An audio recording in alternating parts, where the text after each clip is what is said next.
பெயர் காயத்ரி. நான் 6ஆம் வகுப்பு படிக்கிறேன். நகைச்சுவை பேச வந்துள்ளேன். சார் ஹோம்ஒர்க் கொடுத்தா நம்ம என்ன பண்ணுவோம்? வீட்டுக்கு போனோன்னே பேக்கை ஒரு ஓரமாக போட்டுட்டு விளையாட போயிடுவோம். இப்போ சார் அடுத்த நாள் காலையில் கூப்பிட்டுட்டு ஹோம்ஒர்க் நோட்டை எடுத்துட்டு வாடா அப்படின்னு.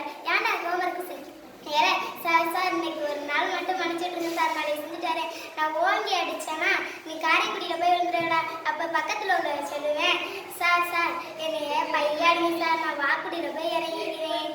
அதை போடா அப்படின்னு போயிடுவாரு. அதுக்கடுத்து ஒரு பஸ் வரும். பஸ் வந்தோடனே சில்லறை காசில் இருக்கிறவங்க எல்லாம் பஸ்ஸில் ஏறுங்கடான்னு சொல்லிடுவாங்க. அப்போ 10 பிச்சைக்காரங்க ஏறிடுவாங்க. ஏன்டா நீங்களா ஏறினீங்க? நீ தானே சொன்ன சில்லறை காசு இருக்கிறவங்கலாம் ஏறுங்கன்னு. நீ ஒன்ட்ட சில்லறை இருக்கா? இல்லைடா. அப்புறம் ஏன் என்னைய சொல்ற? போயா அப்படின்னு இறக்கி விட்டு போயிடுவாங்க அவங்கள. அதே பஸ்ஸு அடுத்து காலையில் வரும். அப்புறம் டிக்கெட் உள்ளவங்க எல்லாம் கை தூக்கணும்னு சொல்லிடுவாங்க. அப்போ டிரைவர் கையை தூக்கிடுவார், அந்த கண்டக்டர் கையையும் தூக்கிடுவார். அப்போ பஸ்ஸு கொண்டே செவத்தில் அடிச்சிடும், மரத்தில் அடிச்சிடும். அப்போ வேலையை பார்த்து போயா, ஒழுங்கா பஸ்ஸை ஓட்டியா அப்படின்னு.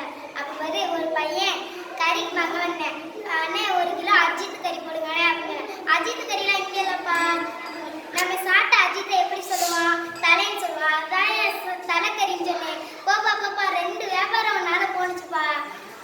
அதுக்கடுத்து ஒரு அண்ணனும் தம்பியும் செப்பல் வாங்க போனாங்க. போகும்போது நீ செப்பல் வாங்கிட்டு வீட்டுக்கு வந்த பிறகு அண்ணன் சொன்னேன், நீ நைட்டு போட்டுக்கடா, நான் காலையில் போட்டுக்கிறேன் அப்படின்னு. அடுத்த நாள் காலையில் அவர் தம்பி சொன்னேன், அண்ணே ரொம்ப கால் வலிக்குது.